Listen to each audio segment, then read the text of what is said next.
Yeah. What is up? Good morning. Gosh, it's habitual. Habitual. What is up, man? I just got done watching a very informative video on DIY semi, and here's the deal with Saturday nights. If you're new to my channel, thank you for joining us. And we're going to bring Pale Rider in. We're going to bring a whole bunch of people in. We'll have a party here. Now, the only rule is I got to know you or kind of know you. I got to be able to see you, and you can't be driving. So with that being said, good evening. Thanks for showing up. This is the open forum. This is my Saturday Night Live. I haven't done one of these in quite a while, and I figured I'd do one. We can talk about anything. We can talk about trucking. We can talk about balloons. We can talk about whatever you want, as long as it doesn't get us canceled by the cancel culture. So it's fun, right? It's fun. So as you guys can see, I'm live on both channels. So if you see me highlight a comment, you don't see it. It's probably because you're on the different channel. I've got two channels, Snowlord, the Metalhead Viking Caveman Trucker, and then I've also got Snowlord OG. Snowlord OG is my original channel. That's what I started out with. And then the other channel became something else because I was doing videos on being an owner-operator in the trucking industry, and that, well, actually, it was a Landstar vlog, to be honest with you, and then it transformed into something else, and I kind of neglected the old channel. The old channel has my band stuff, has some metal stuff, it has my original vlogs, not done with the GoPro, but done with the cheapo camera, and then I recently resurrected to start talking about current events, like what you see in the news, what you see going on.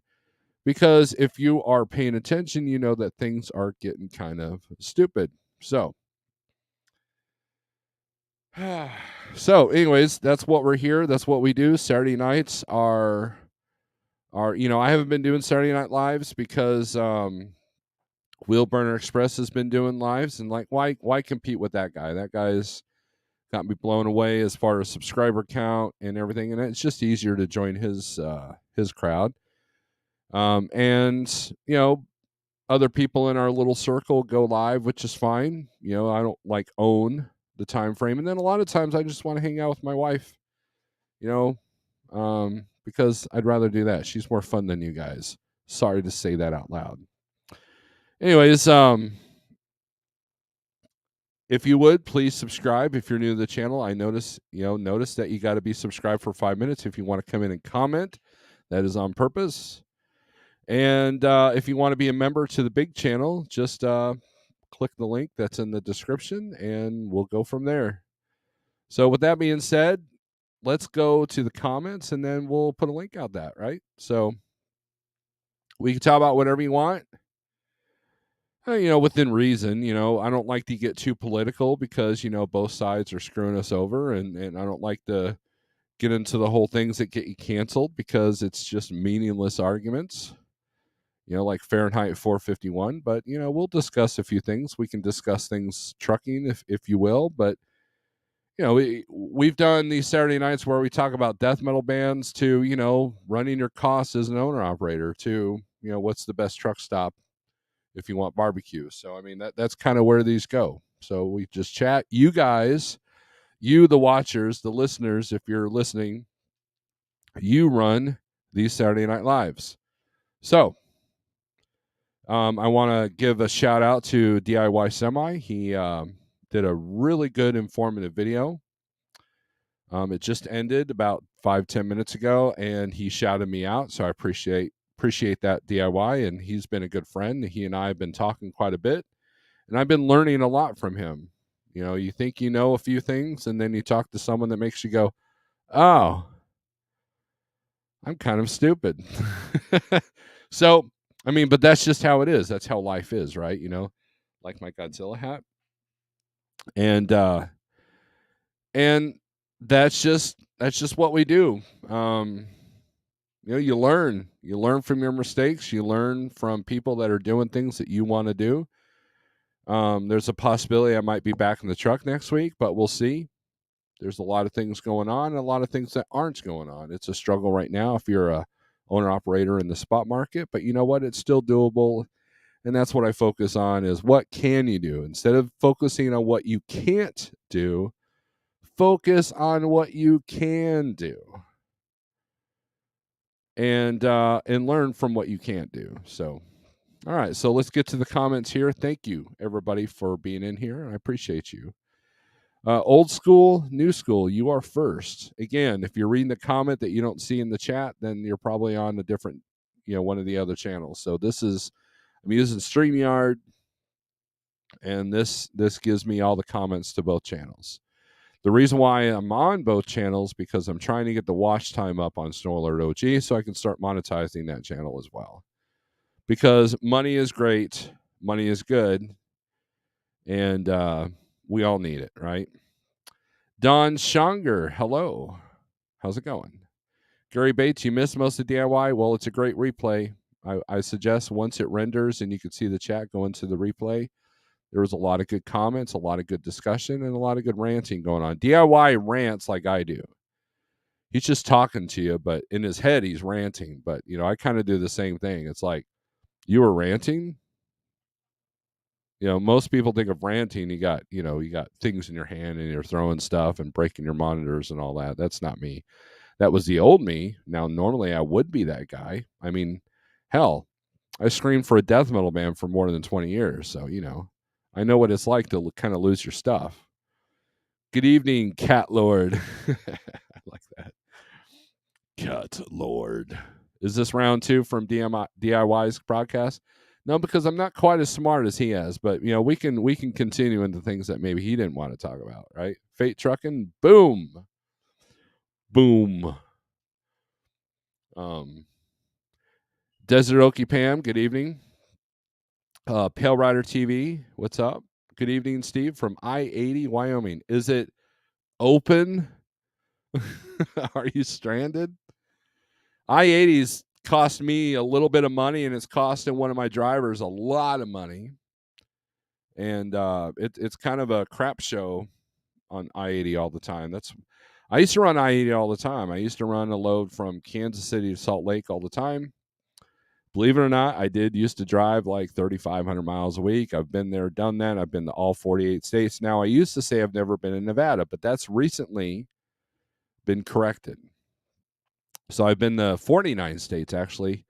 Alaska is the only state I have not been in. Marty, what's up? Hey, Snow Alert, catching up on The Last of Us. I'll be back. Okay. Stuart, good evening. Okay, I think I already read that. Ryan Peterson, you've asked the same question twice. Jason, what's up? CB, I ordered my Snow Alert hoodie today. Did you really? For reals? No way. That's awesome. I hope it fits and everything.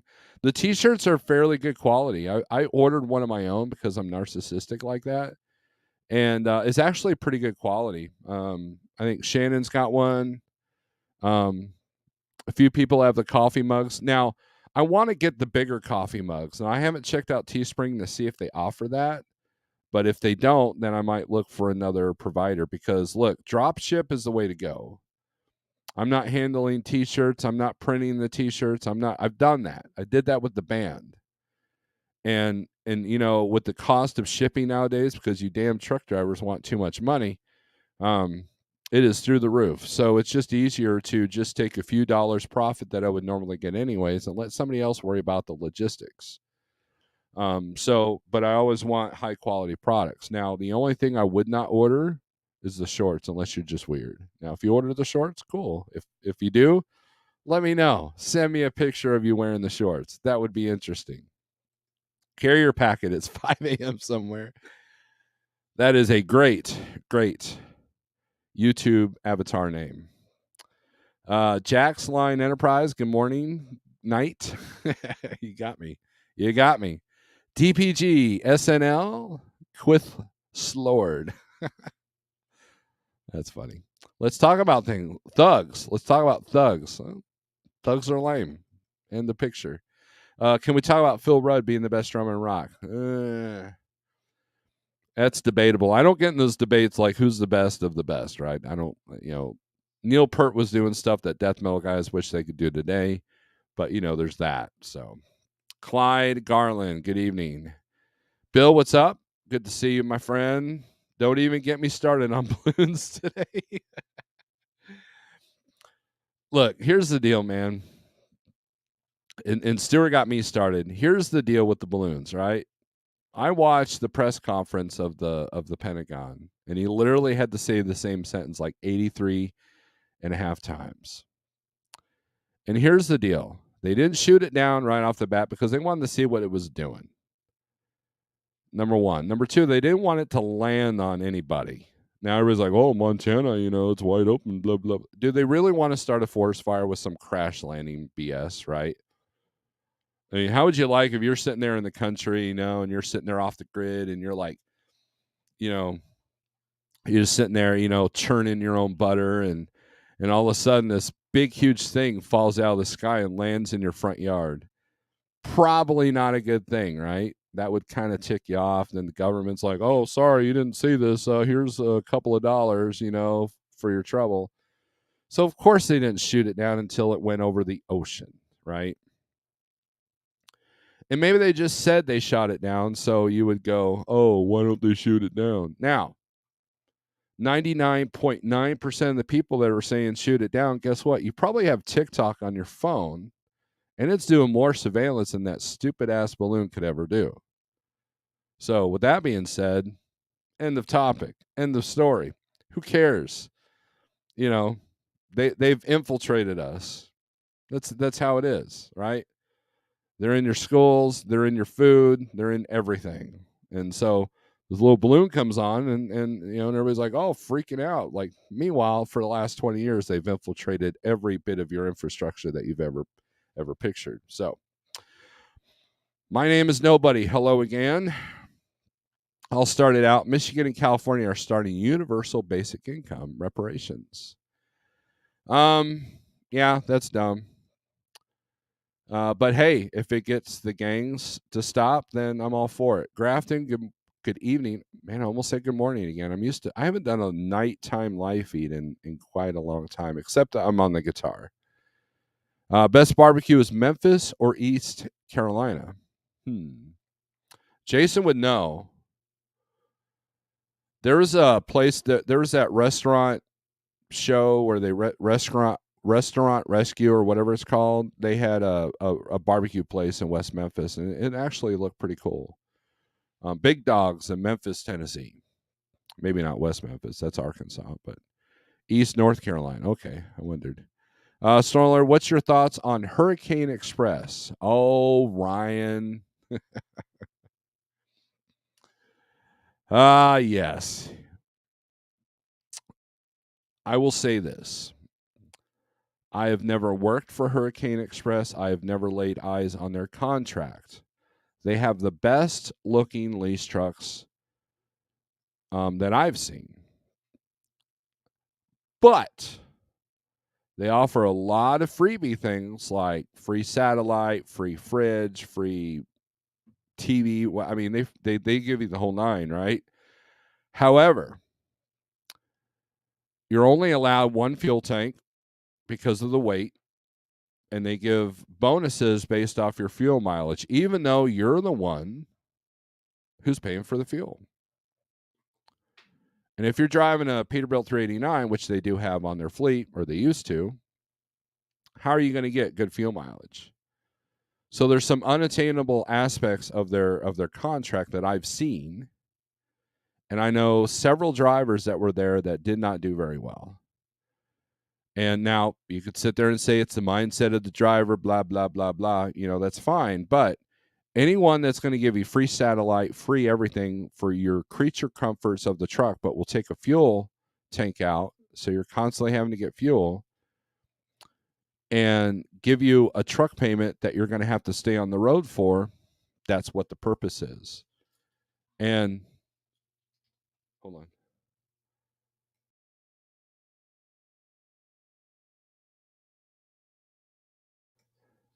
And that's a red flag to me. Now, I'm not saying they're a bad company, but I'm saying I wouldn't sign on with them. And the pretty trucks, well, a lot of those lights on the visors that they put on, they go out a lot. And the more lights you have on your look, I'm all about chrome and it's all nice and neat. But the more crap you have on your truck, the more the DOT can write you up for it. So those are my thoughts about Hurricane Express. Would they ever be on my recommendation list? Absolutely not. But I'm just one man with one opinion, and that's it. So if someone else is pushing them, good on them. But I would highly recommend reading the contract with a fine-tooth comb and seeing if it's beneficial for you. Do they have the nicest lease trucks in the nation? Absolutely. But you still have that one fuel tank to contend with. So you're right. Welcome back. Nobody rants like James Bestnoller would never. I did break a laptop. I did do that. It wouldn't play a DVD, so I lost my anger. Do you have any thoughts on music related podcasts you listen to? I listen on occasion to Jamie Joss's podcast, and I know that on SiriusXM there's been Eddie Trunks had stuff with Scotty Ian and all that. I got rid of my SiriusXM, number one, because I don't use it, and number two, they ticked me off. So as far as music, I really don't listen to a whole lot of music podcasts, and if I do, it's Jamie Jostin when he interviews certain people that I'm interested in. So Dan's Hot Shot in the description of this Viking Caveman channel. Email me. There's my email address. I might have an opportunity for you. Tico Metal Products. I've been installing laminate flooring all day. My knees look like I've been turning tricks in the Tico. They make knee pads. Look, I have a pair of knee pads in the garage from back in my welding days. Come on. Skate or die, dude. Good knee pads, too. Ryan Peter, just say no to them. See, this tour life, he was signed on with Hurricane, so I have his firsthand accounts. Westbound I-80 in Elk Mountain, Wyoming, westbound closed. You got to be kidding me. Jeez. Evening from Retirement Central. There hasn't been any weather in I-80, has there? Like in the last day or so? Mr. Bill, you retired now? Good deal. So is Pale Rider, and we're going to bring him in here in a minute. Bull of the Woods, what's up? Evening from, okay, you guys are commenting twice here. SNL Snorler style, there you go. Bull of the Woods, afternoon, Mr. Snorler chat. You must be on the West Coast if you're saying good afternoon. Shannon must be on the East Coast if she's saying good evening. Shannon is my number one fan. Everybody get over it. She's awesome. There you go. Well, number two. My wife's my number one fan, even though she might be like, yeah, you talk too much on that video. Trucking with T-Bone. What's up, everyone? Phil Rudd. Really? Thermal 8-ounce mug. That's another one. I don't think Teespring offers that. So I-70 in Silver Plume, Colorado. Traffic jam. Well, that goes without saying. I wasn't right for a week when Neil Peart passed. Yeah, that was a serious loss to the drum and music community in general. Netflix has a really good Rush documentary. I highly suggest people, if you got Netflix, to watch it. Bull of the Woods, yo, yo, yo. Don't go through Dallas, Fort Worth. They're still reeling from the ice storm that came through last week. I-90 in Chicago close. Ryan with the traffic updates. China sent that balloon over to see why all those big rigs were parked on I-80 in Wyoming. They're like, oh, what do we do here? Well, see, Chinese company owns Trucker Path. You guys realize that? Like, they have access to our entire infrastructure when it comes to the trucking industry. Did you guys know that? And they have access to the technology that most of these brokers are using for their click and go crap. So there's that. With both feet, yo, miscreants, what's up? I picked up my Martin the other day, played for about 30 minutes. My fingers hurt for 2 days. I am in the market for a new acoustic guitar. Cool trucking. And it won't be a Martin because obviously you're making more money than I know you have. So, anyways, Reading is hard. You're absolutely right, LVC. The balloon was for back channel communications with Hunter. Oh man, Hurricanes website last night, they said they have $1 per day lease. $1, so $30 a month. That's Broken Record YouTube podcast is good with Rick Rubin. Oh, okay, that's good. That's good to know. Hard Drive XL is a good radio station to listen to in the truck. When I did have satellite, you guys will laugh at me, right? So here I had this little cheap, like it was like this big, nothing fancy. It just scrolled the channel name and the show. And I had 6 presets, and they were as follows: Liquid Metal, number 1. Ozzy's Boneyard, number 2. Number 3 was Don't Laugh, 80s on 8. Number 4 was The Weather. Number 5 was the Trucking Channel. What was the others? What was number 6? Oh, number 6 was Howard Stern. And that was it. And then number 5 I would save for seasonal stuff. You know, like during Halloween, I'd listen to that Halloween channel. And, you know, if there was a podcast I liked or something different, you know, and I was constantly changing. Like anybody who trained with me, I was a trainer. They were like, dude, you're kind of bipolar with this music. You go from listening to Slayer to Duran Duran. What's up with that? And I'm like, just how I am. So I cancel XM when they canceled Kevin Rutherford. I thought he came back though. I'll give you watch time on this one. Thank you, Jason. Did you watch Dominic Frogman do Tom Sawyer? No. Oh, actually, no, I did. That was the video you sent me, obviously. That was pretty impressive. One man band. He's like, either that dude just gets stuff figured out by himself, or he's a hard person to be in a band with. So he had to figure it out. I got rid of XM. Now they won't keep calling me. Here's what Dying Breed, here's the deal. I get an email from them. Here's why I canceled. Honestly, because I still use the app on my phone. And I'm gonna give you guys a couple of hacks with SiriusXM. If you call, let's say you're paying full price for their BS, right? If you call them and say, hey, look, I just got laid off of my job and times are tough. I think I have to cancel. I can't afford this. Then what they'll do, because they're desperate and they hate you, they're going to offer you $5 a month for like 6 months. And then you just keep doing that. And that's what I was doing. And then, but finally, what kicked me, all right, was number 1, I keep track of Howard Stern because I am friends with Richard Christie. I know him. Our bands jammed back in the day. I saw him go from a young puppy to the master drummer he is now. And so I had Howard Stern because, number 1, I liked Howard Stern's interviews, but also because of the antics that Richard does. Now, the antics that Richard does, that's all legit. He was like that before Howard Stern. Okay.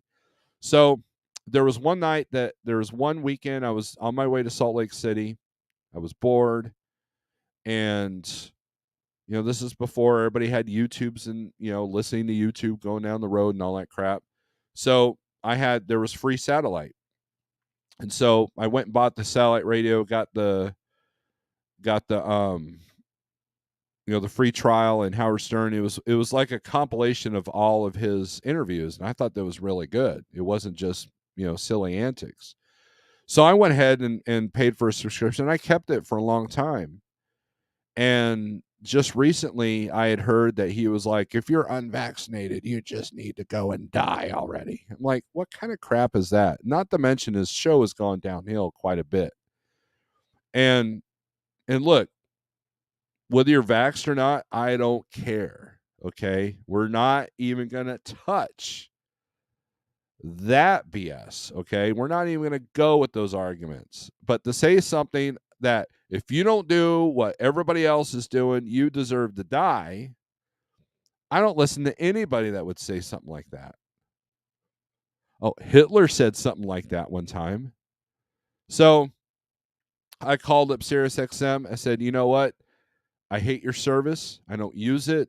Howard Stern's an ass.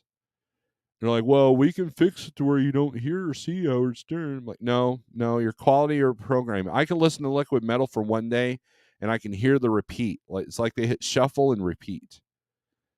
Your shows have gone to crap. Your variety has gone to crap. I don't want any part of it. So now they send me emails once a month saying, hey, you need to come back, $5 a month. Come on. So they kick rocks. My Martin is a 1962. It's my grandfather's. Wow. I would love to hear what that thing sounds like. I would never touch it though. What's the link to your other channel that you're broadcasting on? Ryan, Snow Alert OG. So let's someone put the link to Snow Alert OG, please. One of you awesome moderators in the chat in the big channel. The debris from the balloon they shot down actually sank a Chinese submarine. What? That doesn't even sound right. Well, that's a unicorn of acoustic. I'd give up several toes to have that one of those. That's the thing, man. Some of those Martins are like high dollar, right? Like $5,000-$6,000. I'm like, there's no way. There's no way that I don't even have anything in my house that's worth that much. Like, not even all the guitars I have. There's no way I'm going to pay that much money for a piece of wood that could easily be broken because the cat knocked it over. So, and that would happen in my luck. My Odell electric acoustic was reasonably priced and the quality is excellent. Shares video, thank you. Alex Van Halen, underrated drummer Stoller, one of the best in the 80s. I agree with that. Have I gotten rich off of YouTube? Not yet. I could tell you how much I made privately, how much I made on the Googles for last year. Now, I will say this, Thomas Wilson. I have been in the truck a couple of times, but yet you were not there. You were not there. And I've done some guitar live feeds, yet you were not there. So, Utah trucker heart problems. If that's you, man, I'm sorry to hear that. There's a new COVID coming, COVID-24. I snagged a Gretsch Jim Dandy Parlor guitar for the truck. Fun little rig for Delta Blues and Hill Stomp Blues, but probably not the best for what I assume you want to play. CB, here's the thing. Even though I'm a death metal guy, I love all kinds of music. When it comes to bringing a guitar in the truck, you got to bring a beater, man. Anything that you treasure, you can't have in that truck because of the moisture levels changing, all the jostling around. I don't care if you got it in the best case. The humidity and temperature changes, the elevation changes, and just the jostling around the truck is not good. I used to bring a Beats Rich acoustic guitar that's like worth like $20, and it won't stay in tune to save its life. I brought that, and then I have an electric guitar, the black one with the red trim that I've played on my live feeds. That one also was my truck guitar. But I found myself, as soon as I became a business owner, I didn't have time to really mess with that. So, but the guitars go through a lot of torture on so it's good to get a not a great guitar and put it in the truck. So, Christian Trucker, what's up? What's up, Snowlord and friends? Thank you, LBC. I appreciate that. I'm stuck because Uber told me wrong appointment time for Sam's DC. Imagine that. The ballroom was full of confetti. I have no idea what you're talking about. No idea what you're talking about. Yeah, so I guess you're working all weekend, huh? Hopefully they're going to pay you layover, right? Right? Hopefully it's not one of them drop trailer loads. They like to get you with that. So, but let's see here. Let's put a link in the the balloon was full of confetti. Oh, okay, I get it. I thought reading's hard. I thought I saw ballroom, so they're gonna pay all right. I'd like you to play my Martin. Man, I won't. I mean, that thing is probably priceless. I'm the only one on Stoller channel anymore. I told you I was deleting YouTube channels. Spent way too much time on social media. Thomas Wilson, it's probably a good thing, man. And Thomas, I appreciate the support you've given me over the years. I appreciate your friendship, and you've deep down inside, you're a good dude. And shame on the ones who don't recognize that. And I know that you do half of that to razz me up. And you know me, man, I cannot be offended. Unless you attack my family, then it's go time. Hey, the confetti thing was funny. Yeah, if I read it right, it's funny. The balloon, yes, the balloon, not the ballroom. My son says he needs a better amp. Any suggestions? What'd you get him, that Fender? It just depends on what his needs are, right? If he wants some distortion, Boss makes, I'm kind of out of the loop on little practice amps. I got like a little Crate GX15 that the daughter has. That's kind of, I started off on a Crate G10. But if he wants really good distortion, like Metallica style distortion, he should go that direction. If he wants something like ACDC ish. With that being said, though, Christian Trucker, here's what I would do. I would get a Line 6. They have little practice amps that can model several different amps. So if he wants a heavier sound, he can click on that. If he wants a country sound, he can click on that. And it's very versatile. That's what you want. So I would look at Line 6. Remind me later, when I'm not being stupid on YouTube, and I will do some research and I'll give you some suggestions that won't break the bank. So Josh Vegan, what's up? Thomas Wilson with a smile. Snowlord said torture demonetized. That isn't that a band name? Torture demonetized. Orange amp. Orange makes a great little practice amp, but I don't know what your son wants, right? Orange is a good versatile. It's a good name, right? So I need to tell you the story of my granddad and his little Martin I have. Some good Buck Owens stories, I bet. Jack Knife, what's up? Are you up there in the cold, harsh Northeast? That must suck. I may just get y'all on the phone together. He says he's got issues getting clear on notes, I think. Okay. I can throw you some YouTube channels. Tom Hess is a great beginner's level YouTube channel. And there's a lot of like guys that simplify a lot of tab.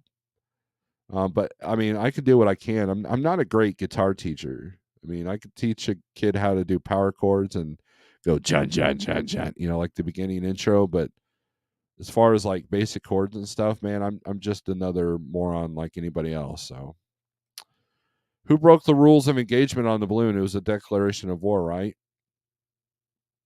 I don't know. We've been in several wars that there was never an official declaration of war, so there's that. I think everything from North Korea on has been a police action. So, Look, here's the thing with the balloon, right? Since obviously we're going to talk about it.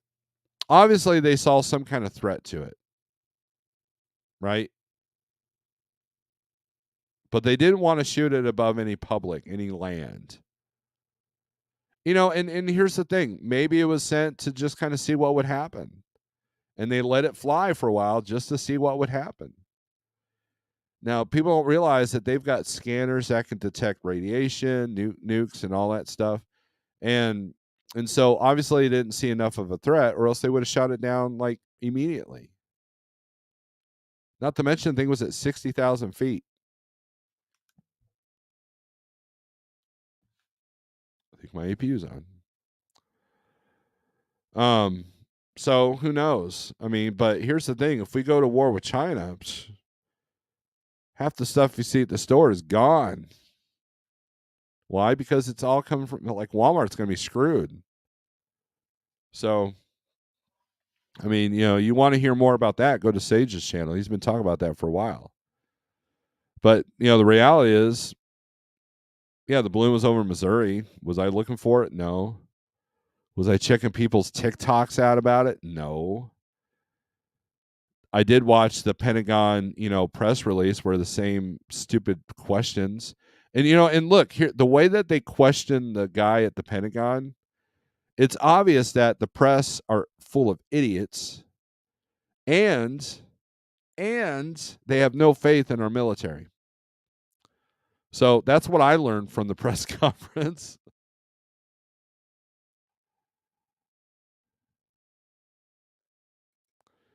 It's like 12 here in PA now. That wind is gone. It's nothing now. When I was in Maine yesterday, with it was -10 with a 40-mile-per-hour wind. The wind chill was probably like -50. Yeah, that's a hell no to that. So, hello everyone. Chuck for fun. War is good. Yeah, war. Look, World War I and II made us a power play. Steve, it's not against you, but wah. I just don't believe in social media anymore. Yeah, nor should you, right? Hey, they can find a balloon, but not all the fentanyl China's sending across. Exactly. They've already infiltrated us. That balloon was probably just like, let's see if they've lost their crap yet. And we're getting there. Just watch watch the video channel Odin's Men. Watch the crap that he displays about TikTok. Oh my gosh, we've lost our minds.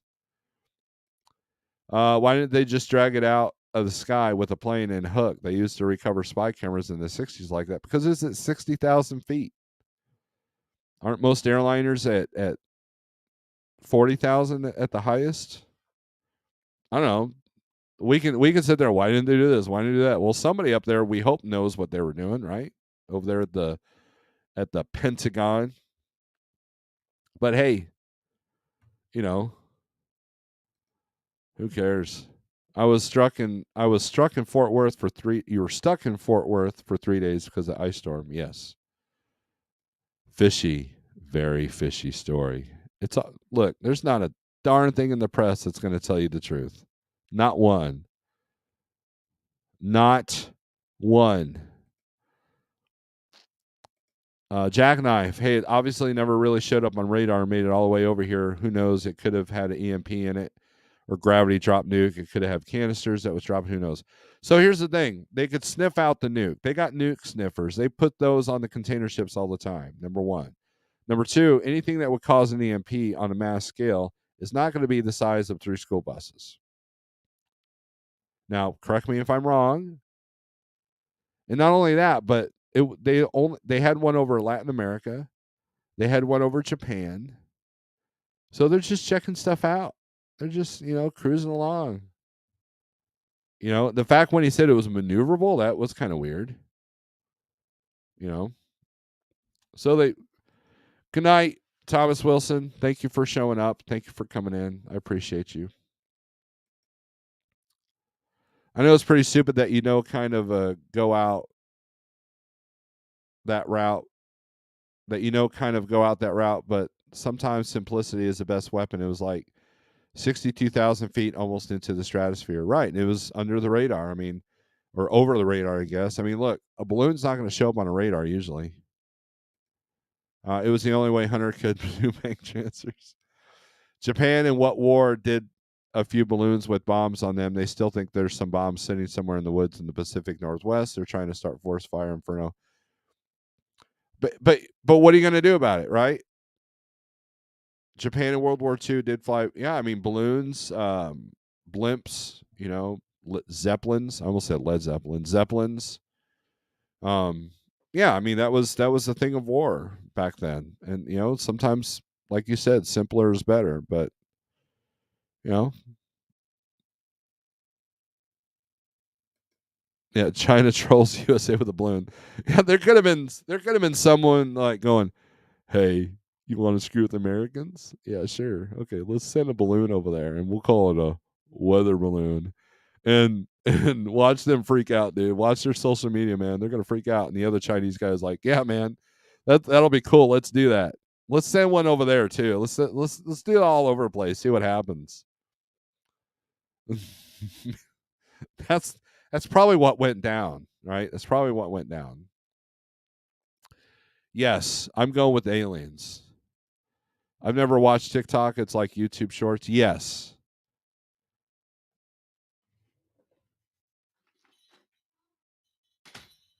Let the cat in. Sydney Watson did a video. I think I shared it, maybe.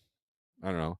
About the actual physical, mental dangers that TikTok has. And that's why YouTube Shorts, they've monetized them.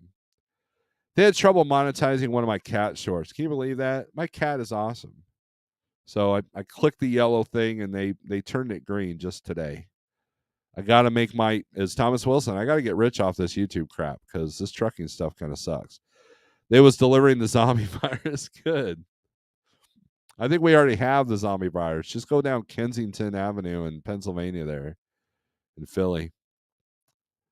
Yeah, I agree with that. Nobody. Steve, would you ever buy a brand new Freightliner? No. What made you want to get rid of your 387? 860,000 miles. It had issues. I didn't like the sleeper. I didn't like the interior, and it was a fuel hog, and it was getting ready to crap the bed. So I replaced the turbo on it, and it had It had the wheelbase of an aircraft carrier. It had not wheelbase, the steering reaction of a aircraft carrier, and it was a great starter truck, but I wanted better, right? And so I've always wanted the 680 since they came out. The company I was with in 2014, they had the first batch of 680s. I love that truck, and that's what I wanted. That's what I wanted. So when 680s came in the used market, I got myself one, and I love that truck. Still love my truck. I still remember after 9/11, Homeland Security started freaking out about all those reefer load check doors and like possible contamination of tomatoes from Mexico and all kinds of stuff. Let me tell you something about that, Jackknife. Give me a sec.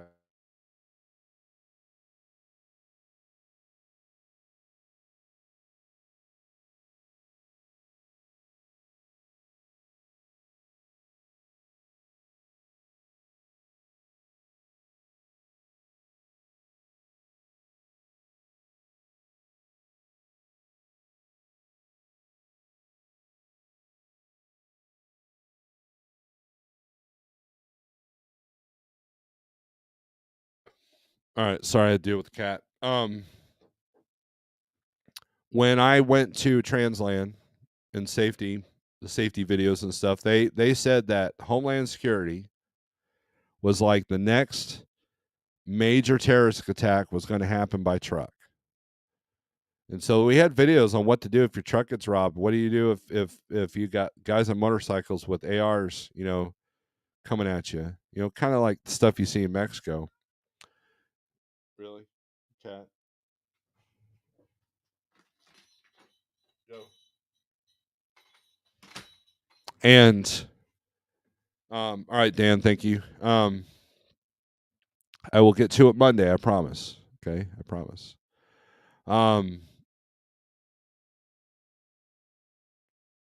Anyways, that's what they think. So, they thought that the next major 9/11 event was going to come from a truck. Now, if that ever happens, man, that's going to be a bad day for America because they're going to think about what 9/11 did to the airline infrastructure.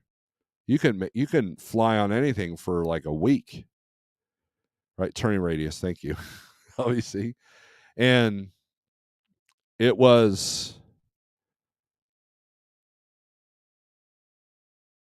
crazy. You look up in the sky and know that you weren't going to see a plane. So think about that. If that happens in the trucking industry, oh man, you won't be able to leave your pee bottles on the interstate anymore because they're going to be watching you like a hawk. So science. It was in the name of science. All the gear hung from the bottom of the balloon was painted plywood. Huh. I thought you have to have 1 billion views for shorts to make any kind of money. I don't know. They just started monetizing them right now, like February 1st, I believe. Balloons and EMP go hand in hand. I accidentally bought a 387 from an online auction. Comes with a 13 speed. I'm going to give it a go for as long as I can. How do you accidentally buy a truck? How does that happen? Did you like click the wrong button? Look, it was a good truck. I mean, I had the Cummins 10 speed. It was a 2009, so it didn't have the DEF, but it was DPF. And the only real issue I had, I blew the turbo once. It did have an issue towards the end there where if I was hauling 45 in the box and, well, 44 because it was a heavier truck, and it was summertime, I couldn't be in a hilly area because that truck wanted to overheat. So there were some issues going on with that truck. So I was like, you know what? I don't love this truck enough to rebuild the motor. So I got rid of it. I got 15 for it. I owed 5. So I got 10 grand, to put down towards the truck I got now. Sad part is Kensington they clean up the late 70s and early 80s, and yeah, it was still kind of crappy, but never to the extent it is now when I was working over that way in 2010. Thanks for email, Dan. I will definitely get a hold of you. The most you would see is a couple of prostitutes, maybe a few drug dealers selling mostly weed and stuff, but it wasn't that bad in the daytime during normal. Yeah, I mean, look, a lot of cities look like that right now. Shit, back in England, they put bombs on buses. Yeah, I mean, look, Stuart, I'll tell you a funny story. So I was in a death metal band called Communion. And it was based off the theme of the band was based off that book Communion about the UFOs and all that. And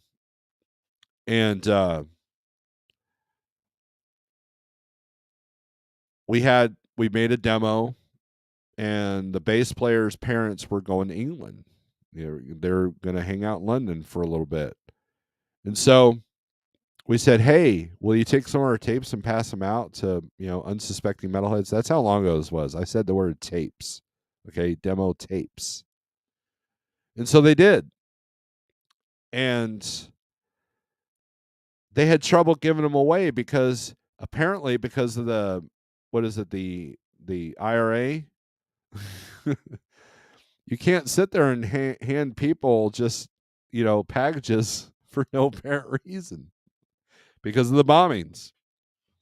So we did not get really any. So they finally went into a tape store and said, hey, this is my son's band. You want to give these away for free, please? And they said, sure. So I still think how hard it would be just to hijack a tanker truck at gunpoint, or hell, just simply run the box trucks into the substation, multiple substation once. You don't even need explosives. Yeah, but there's so many cameras and stuff now. You could shut down an entire grid. It would take weeks, if not months, to get it going. What are you planning, Jackknife? Not to mention every loading and unloading facility would have to require high-level security if terrorists attack the trucking industry. Absolutely. I have a bad habit of placing small bids on auctions, so I get updates on the selling price. I was the only one who bid on it. Surprise, I won a truck. Wow. What'd you get for it? How many miles are on it? What year is it? Give us some info, Josh. So, all right, Pale Rider, you in here still? Let's put the link out. I may regret this, not for Pale Rider, but for any of the other yahoos. There's a link if you want to join. Again, watch our language a little bit. This isn't James Best channel. And if you're driving, I don't want to see that. If you're driving, I don't want you in here. And I got to know you. So if I don't see you, if I don't recognize you, then you're probably not going to be let in. And don't be butthurt if I don't bring you in. So TerraSoft demonetize, right? Yeah, Jackknife's trying to ruin my monetization. But that's okay, because what I'm going to do is I'm going to make this private on this channel, and then you guys will have to go to Snorler OG to watch the replay. 2009, 13.5. Wow. 1.2 million. Is it black? Is it a black truck, Josh? Because if it is, you might have my truck.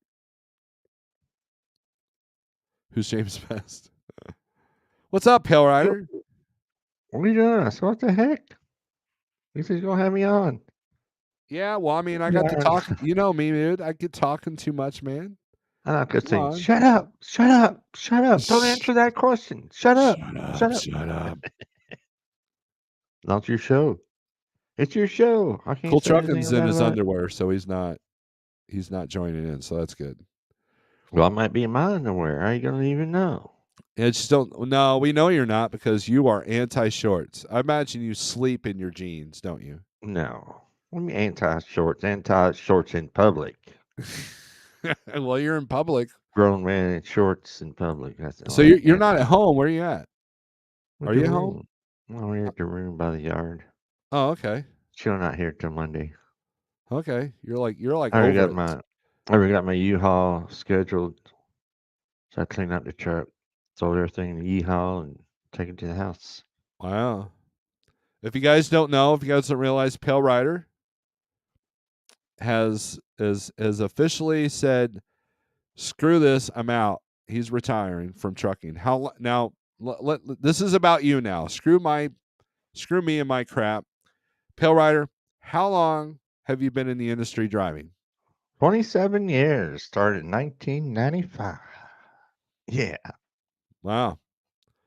27 years. You weren't going to try to make it to the big 3-0? Well, you never know. But no, I don't think I can do it. I really didn't want to, someone just last night said, if I'd have known that when the Kenworth sold, after a week, usually I was, thinking the Pro Star before that took 3 years to sell. If I'd known that Kenworth was going to sell that fast, I may not even got the truck now. And I didn't know how long it was going to sit there. I couldn't afford to sit there and wait 2 years to sell the truck. So I don't know. Do you still have a little bit of the money from that sale?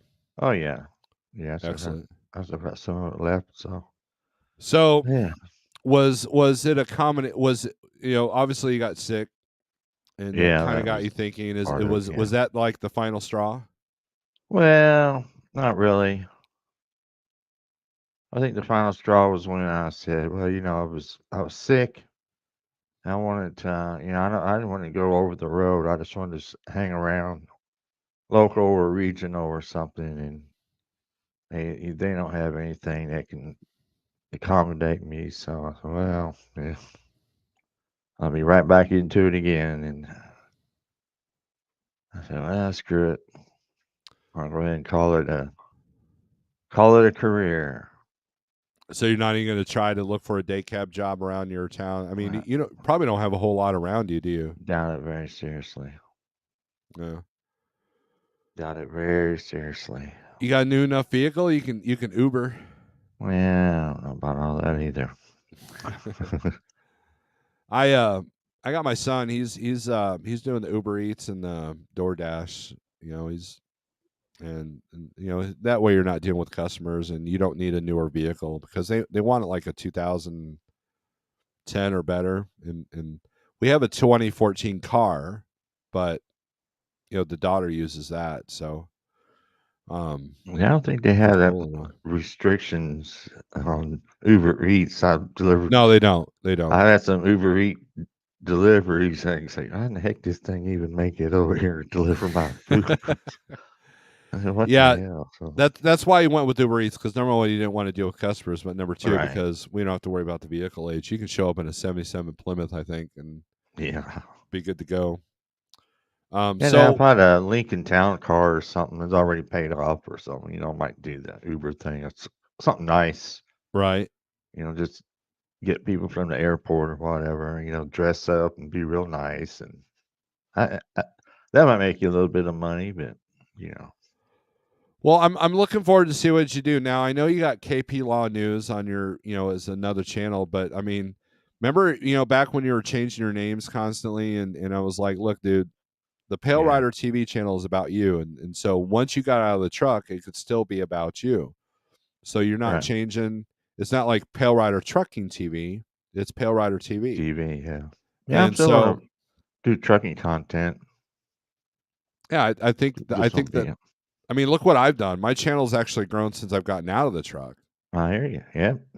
And except for the couple of moments I've been in the truck and people are like, oh, look, Steve failed. Ah, he's back in the truck. Ha ha. And Hey, then they you're a watch that, failure. You're a failure. Yeah, you're a failure. You're going back in the right? I'm a truck. failure. I am a failure.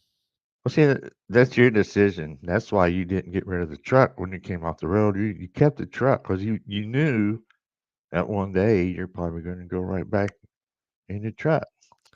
You're Well, not it's my forced. safety net. It's it's a safety net. It's not. You're not forced to go back into the truck. It's your choice. So that's yeah. But see, I won't have a truck to fall back on if I want to go. Some reason I might want to go back on the road. I'd have to do a company thing or something. So now looking, I don't know. Me and Mrs. Fairrider were talking today about that, and I got the daughter and her husband, the grandkids are in Florida. We might even end up heading down to Florida. So I don't know. Well, I mean, look, you've worked hard all your life. You've sacrificed for your family. I know that for a fact. And it's time for a break, man. And look, this trucking thing has gotten harder. Fuel's higher, repairs are higher. Yeah, man, And, it's and I ridiculous. imagine I've never been, knock on wood, I've never been really sick on the road. I've never dealt with that. I never had like a day where I had to just sit in the sleeper and tell my dispatcher to go to hell. I've never had that. And I've been lucky because between Yeah, I mean, it's miserable. viruses and the uncleanliness of the bathrooms that we see and the food poisoning possibilities, it's a Oh, miracle, right? it's miserable. Yeah. And I've never, but that was one of my big Miserable. things. I don't want to die alone in the truck, Carry James Best babies. and I had that conversation quite often. That I think that's one of his biggest fears is, we don't want to die in these trucks, and it would be No, a definitely hardship for your not. family. I don't want to see you on I know. Trucker's Final Mile. You know what I mean? So it's Well, time for you to exactly. kick back and enjoy. And I think it's a good decision. I appreciate it. Now, so let's talk about that. So what time frame in your career was your favorite? If you can pinpoint it. Probably when I came over here to CalArc and then started the lease with Central Hauling with the 9400. Uh-huh. Man, that's some good times. We do some serious trucking. That's back in the days of international when all the international plants were open around Dallas and Springfield, Ohio, and Laredo. We were running hard, man, back and forth, Springfield, Garland, down to Laredo, back up over to Brownsville, Texas, getting a load going up to Springfield, Ohio. Man, that shit. Oops, sorry. That stuff was some good running, man. That truck, I love that truck. And had some good times, man. Good times. You go down to Laredo Yard, you couldn't really get a parking spot in there. There's so many trucks down there waiting and trailers, and everybody was just hanging out, cooking out, having a good old time, and all that's changed now. And ever since the Max Force fiasco about shutting down International, we lost all that, all those accounts and everything. And but that's some good trucking, man. That was some good times right there, right through there. Like from 2011 to like 2014 or however long I had that truck. That's some good times, man. Good times. You could do touring with Jason. That might be cool. Um Yeah. Yeah, I ride it, with Jason. it um yeah, I mean that's kind of like it's kind of like the CB radio culture, it's like you remember Bill that we were good friends over there at Schneider together and we'd run Yeah. together. We were all on Periscope together and all that. Yeah. We would do these runs together and we get on the CB and cut up and it just everybody would join in. It was like the old days again. I remember, even though I didn't drive for 27 years, my dad was an owner operator back in the early 80s or mid 80s, mid to late 80s, and into the 90s. He was a driver. I remember riding with him, and just it was a different time. It was a different culture. It was different. There's still some hints of Wow. the old school out west, Mm-hmm. but nowadays it's all about the latest greatest shiny technology, CB radios. Like safety departments don't even want you to have a CB radio, and which is ironic. And Yeah, you know there's a huge amount of language barriers, and it's definitely. just Yeah. it's just not fun. I mean, it's just, and that's the thing. If I have to get back in the truck full time, I'm just kind of like, I'm actually not really looking forward to that, because I've made there's a lot of things going on at home I really need to be here for. But I also know Mm-hmm. that being a company driver, I would not be happy doing that unless it was like, we've got trucks here, Wilson Transport. What they'll do is they'll literally take stuff from craft plants all the way to the caves, and that's all they do. They go up down two roads, back and forth, back and forth, back and forth, back and forth. That's all they do. They don't even slide their tandems. They just slide them all the way to the back. They drop a trailer, pick it up, go to the caves, back and forth. And while that might get old, that might be a sweet gig if there's any kind of flexibility. But Yeah. you know, um, my original plan when I started trucking was do 2 years OTR and then find a day cab job. And I was talking to one time I was making a delivery there in Fenton, Missouri.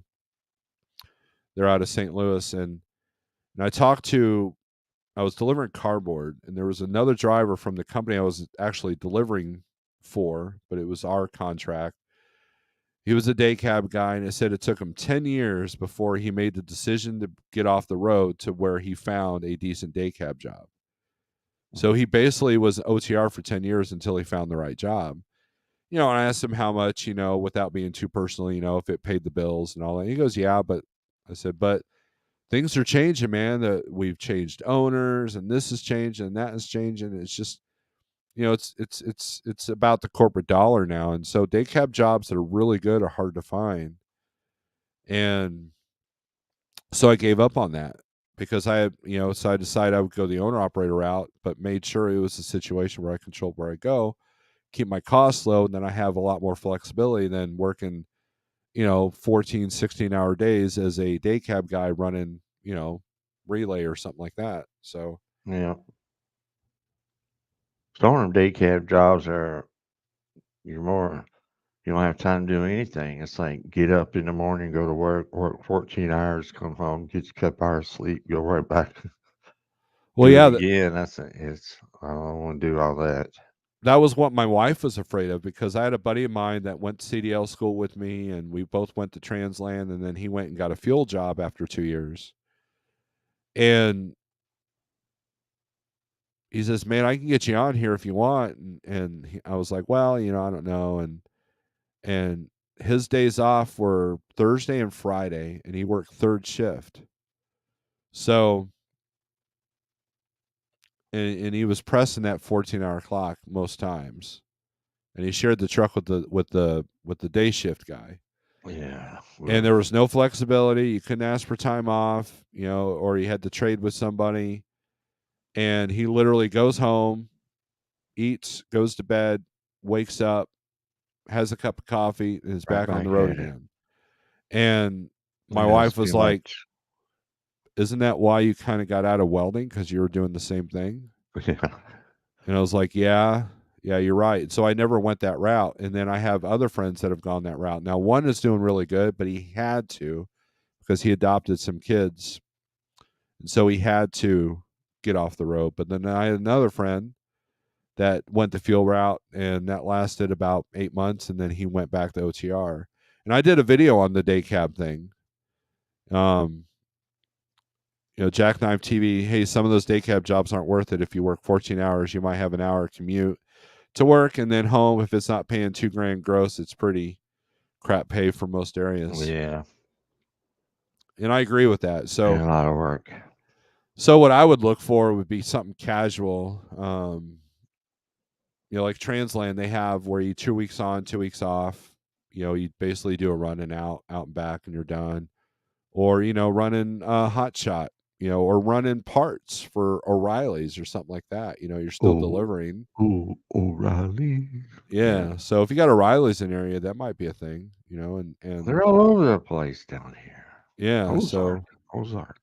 yep. So it's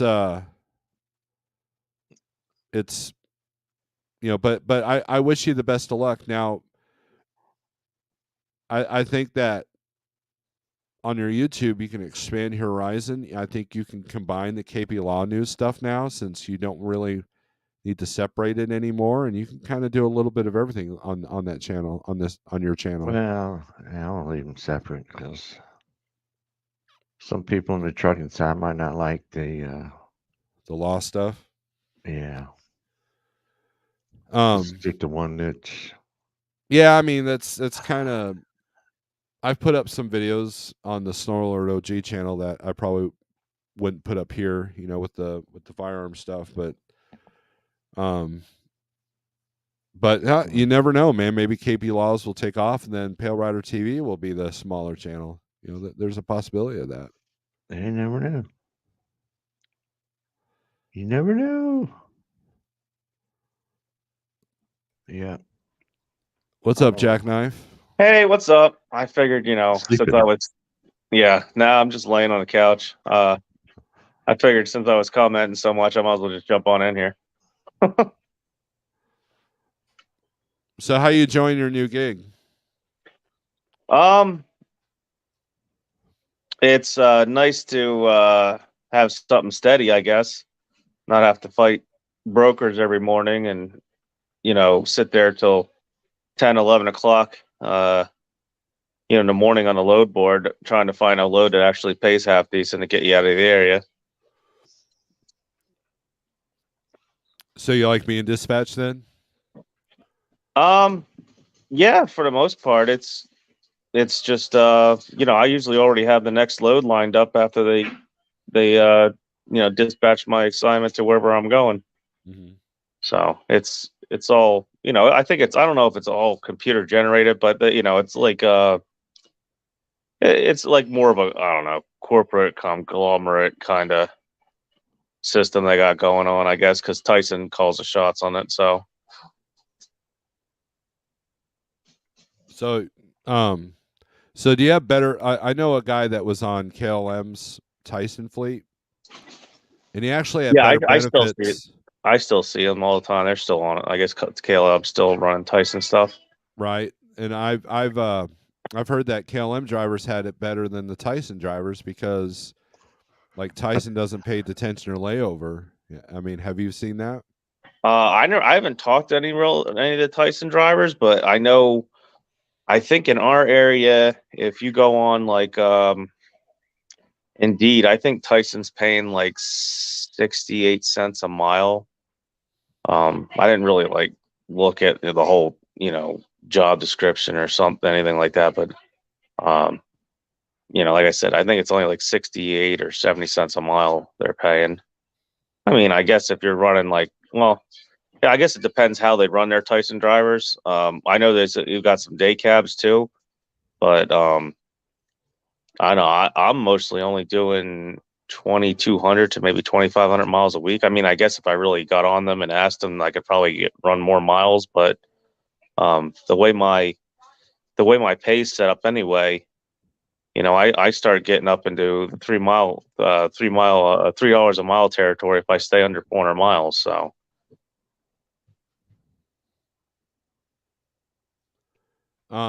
So how long have you been doing this gig? I started it. I guess I started it just after Thanksgiving. Okay.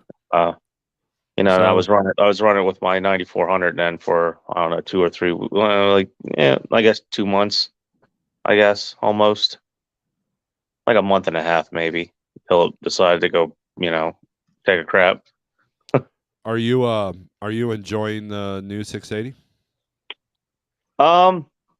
It's kind of weird considering I almost consider it like driving my wife's like 2019 Traverse. It's like driving a car.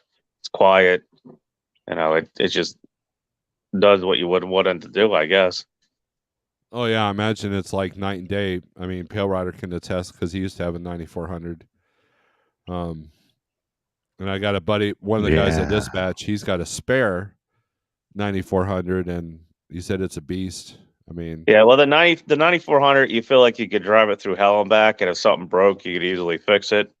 I don't think you'd want to do it too much with this, T680, but it has its place, I guess. cool. If someone put a KP Law News in the link there for Truck for Fun. So Yeah, one of your moderators. LBC knows that he can probably. But hook it up. getting back to like running like local day cab stuff, like I did a few LTL gigs for a while, and I was doing 14 to 16 hour long days, and you would probably you'd come, you do your line haul, and then you'd come back and run the docks and stuff, and I had like an hour commute to and from just about. It would actually felt like I had less family time when I was doing that, than when I was kind of doing, over the road, being back on the weekends or through the house for the week. It was pretty shitty there for a while. At first I thought I was making more money, and I guess kind of I was for a little bit, but then when you start, doing your like work-life balance and stuff, it just wasn't worth it. It was a little bit more money, but it got chaotic, I guess you could say. see, for me, it's always been a three-way balance, especially early in my career. It was always between family, career, and band, because the band was, we were still doing shows and all that. And when I became a truck driver, a lot of the bandmates were like, how's this going to work? I said, well, no, it's not like I'm working at Prime where I got to be out months at a time or whatever. And for the most part, I made it work. And the key was keeping my costs at home low, because that way I could tell the dispatcher, hey, I need to be home for Thursday for a Saturday gig so I can have that cushion. Thanks, LBC. When I became an owner operator, the balance was tough at first. I stayed out a month straight to catch up the bills, and the wife wasn't too happy about that. And then the band suffered for a little bit, but we also had an issue in the band that we had to get over with as well. But I had more family time, ironically, as an owner operator. So it's always been about balance, and I felt that a day cab job would have imbalanced that. Once I saw that wasn't going to be the way I wanted to go, then someone introduced me, hey, did you know that there's owner operator jobs where you can actually buy a truck and just do your own thing? I'm like, really? Wow. Okay. Really? Yeah. What? It wasn't just, do an expensive lease with the company where you're dispatched, but you're making the truck payment. I didn't want to do that. So it's about balance, because what I have found, I've mentioned this in my channel many, many times. There are drivers out there that have would run circles around me. They would gross twice as much as I would. But they would be out all the time. Their relationships would suffer. Their truck would suffer. Their and at the end of the day, they end up going out of business because the family structure fell apart, or the truck fell apart, or they were just burned out, so they made bad decisions. And I didn't want to be that way. That's why I've never gotten the high truck payment. Would I love to drive a new 24, 23, 24, 680? Absolutely. But at the same time, now my family would suffer. Now my home time would suffer. Now, and while, I may not blow a turbo and have to pay 10 grand for it, in the next 4 or 5 years because of the warranty, that $3,000, $4,000 a month truck note might as well be, So it gave me a chance to control the expenses as well. If I blow a turbo this week, I can pay that over time, and then and still be ahead. You know, it's kind of like my pickup truck. If I blow the engine in the pickup truck, what am I going to do? Go out and buy a new F-150 or a new Chevy that's like 60 grand? No, I'll pay the $5,000 to put a new motor in it, you know, and put that on a 3-year note. Then that's way cheaper than a truck payment, you know. So you that's don't kinda want how I an look 80, at you it. don't want an 82-month truck new pickup truck loan, 82-month loan or whatever it is, or Jeez. 84 months. 84 No, months. Wow. absolutely not. Yeah, Jeez. they've had to stretch them out now. That absolutely not. And I talked to a buddy of I can't mine imagine. who said that the new car market is just upside down right now because Oh, all it's collapsing like almost. I would imagine it's going to get bad. they're putting new cars in auction now because they got so many and no one's buying them because they're too damn expensive. Mm-hmm. And they need to make up for profit margins, you know. So I mean, I would look, you know, a buddy of mine's got one of those new Chevys and it's a nice pickup. I'd love to have one of those. I'd love to have a new F-150, but you know what? It does me no good to have a huge pickup truck payment and then I can't even enjoy the pickup because I'm out on the road having to pay for it. Well, You you know, could put $40,000 down on a pickup truck, or you could put $40,000 down on a house. My wife, check this out. This is no joke. My wife's first house, when we first got together, she had just bought this house for $38,000. It was a 2-bedroom, 2-bath, 1.5 bath, living room, kitchen, dining room, house. She paid 38 for that. And at one time when we bought the house that we're in now, we had 2 houses. And so anything that's over $38,000 that's not a house, she's like, hell no. You know, and we've been looking at RV stuff.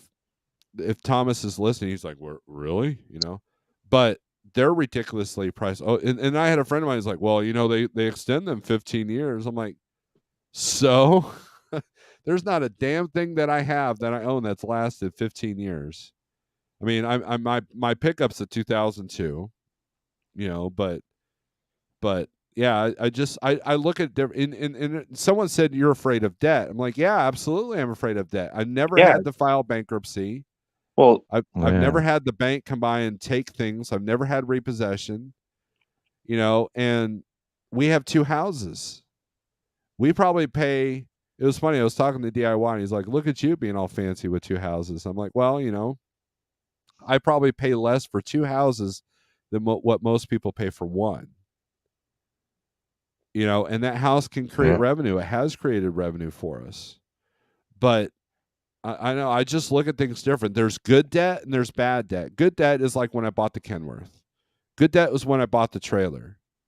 I could sell that trailer today for what I paid for it, brand new, which is crazy. You know, and now the Kenworth, that's a different story, but the Kenworth's done its job. I could probably sell it easily for 30 grand right now. And it'll be a good truck for somebody. And you ain't going to get that off the Kenworth lot. The same truck will probably be 60 for somebody. I paid $69,900 for my truck with 380,000 miles on it. When back during the last year when truck prices were sky high, MHC Kenworth in Joplin, which is where I bought my truck, they were selling CFI trucks with 500 to 800,000 miles for $120,000 to $150,000 with no warranty on them whatsoever. And that's one of the reasons why I don't sell my truck, because the cost of reentry is too high. Why? Because I don't want to be a slave to the truck. That was something that my dad always advised me. He goes, son, don't become a slave to the truck, because I've done that and it does you no good. Right. And that's what I've avoided. Am I the richest dude out here? No. Am I out there spending big bucks on chrome and having a show quality truck? No. But you know what? I'm happy. My family's happy that I'm home. And the truck has created some debt because of the $4,500 I had to put into it, but that's because of the ridiculous price of labor. You know, my $4,500 list of repairs, 3,300 of that was labor. And like, we'll do the work yourself. Oh, I don't have the tools. I don't have the time. I don't have the knowledge. Right. So, yeah. And even then, your time's worth something, right? You know, so if I'm going to wrench on a truck, it's going to be something old. It's going to be something older. I mean, my truck's 8 years old, but I mean, are you happy? So, Jackknife, let me ask you the classic question: are you happy right now? Yeah, I feel like I'm shielded from, you know, I guess unless it got real bad, I feel like I'm shielded from economic uncertainty. In what way? Because you're hauling food? I guess just because I'm hauling food, it's dedicated. You know, it's like a rock solid customer. I would say if it got bad enough to where it would actually start bothering Tyson, I think I'd be more worried about hunting deer out in front of my house here and than you know, worrying about going to work, you know. Right. But like, I mean, like how you were talking about, you know, truck, you know, just pick up truck prices, semi truck prices, house prices. I mean, you know, I mean, I'm not, you know, I was born in '86, but when was the last time, do you remember there was a time where, you know, you just had your regular job, you know, like economic certainty that, you know, nothing crazy was going to happen. Like the last, what, 10, 20 years now, it's been every couple years, it's like a roller coaster of like a disaster and come back and a disaster and come back. Like economically, it's, you know, like I would go, it would be hard for me to fathom to go out and put like 40 or $50,000 down on a $300,000 house and not like have that worry in the back of my head. Like, are we going to have like another 2008? Are we going to have another? Well, now hell with, you know, what happened the last couple of years, are we going to have something like that again? Like it would be, you know, it to me it almost like chips away at the fabric of like stability within like an economy or you know, even just like like home and money and finances, you know, like how can you put yourself through that, you know? Well, that's always been a rule with me. And Pale Rider, I've seen her house. It's pretty modest. And here's the thing: we've never been materialistic. When we had Christmas with the kids, we put a limit of 5 gifts apiece. You know, we were never like, I collect a lot of music, and I do have a few guitars and tools, but beyond that, we live pretty modestly, and we try to do as much work as as for, you know, ourselves, like around the house and stuff. But I grew up working in manufacturing. The first job that I got out of high school was an auto body place, you know, because I took auto body training, and that That's definitely what did my not old man pay. did. Yeah. Yeah, and that was okay, but it was still uncertain. You know, we went through a couple warm winters. You know, OSHA was cracking down on these mom and pop shops, you know, and all that. And then my second job was Aaron's Automotive here in Springfield at that time, and it was basically transmission teardown. You know, we took the old Chrysler transmissions, tore them down, and that was what we did. You know, he came home bathed in transmission fluid. To this day, transmission fluids still makes me sick to it, you know, with the smell of it. But there was, you know, working in manufacturing like that, there was always that axe. I got laid off. And so I worked restaurant jobs. You know, I worked at Piccadilly Cafeteria for a minute. And that was my first job out of high school, or during high school. And I quit, and then I came back. And then the next job I had was Cece's Pizza, which that was depressing, but it was a good job. But I'm not like, oh, if you want to become a manager, you got to cut your hair and go to this school, and you might get $1 more an hour. I'm like, screw that. Screw Right? that. So I worked for a mom and pop restaurant where I was kind of in control, and I enjoyed that. and I did contract cleaning for the same restaurant, and that was okay. But it was, I mean, I was working 7 days a week on that one, and then went back to manufacturing by becoming a welder over at Tracker Marine. And I actually started off in the bodywork department, and then as a grinder, and then as I had to learn how to fix the holes, I became a welder, passed their welding test, and that came naturally to me. But there was always that axe that was looming of layoffs. So if you guys remember, you might be too young to remember this, but back in there was an election between Clinton and I want to say Bush, and then Ross Perot was the independent. Not 92, And, I think. yeah, and Ross Perot was like, listen to that vacuum sound. That's all your job's going overseas. And he was right. Bill Clinton got into office. And again, we're not talking politics here. I'm not right or left. I'm just stating the fact that once what Clinton did was like, hey, we raised the minimum wage, but guess what? Now all your factory jobs are disappearing. So Tracker Marine was under the same gun. And then I worked for a welding company, a custom fab called American Products. Surely their jobs aren't going to go overseas, right?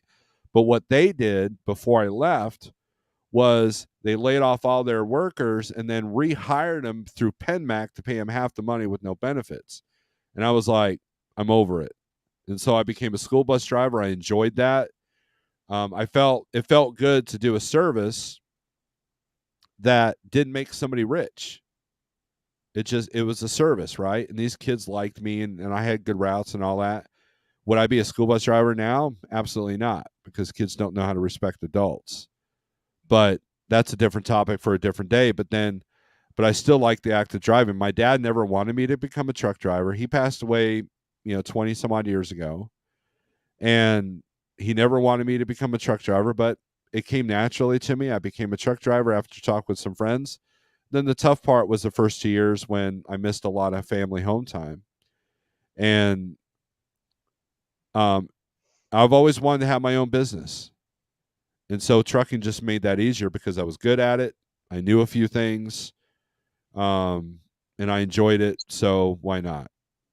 But what you're talking about, because of that uncertainty in the manufacturing, because the uncertainty, even in the restaurant business, we never lived outside of our means. We had, in my 20s, we went through credit card debt issues, and it almost broke my wife and I's relationship apart. But we fixed it with 2 low-paying jobs. We paid off $35,000 worth of debt in 2 years. Damn. And what do I have left from that $35,000 debt? Nothing. And so when I started paying attention about the enslavement, debt is the currency of slaves. Mm-hmm. That completely changed my mindset. So I don't go out there and buy a new boat. I don't go out there and buy a new RV. I don't go out there and buy the latest, greatest, vehicle and trade it in every 3 years. If you can afford to do that, that's great.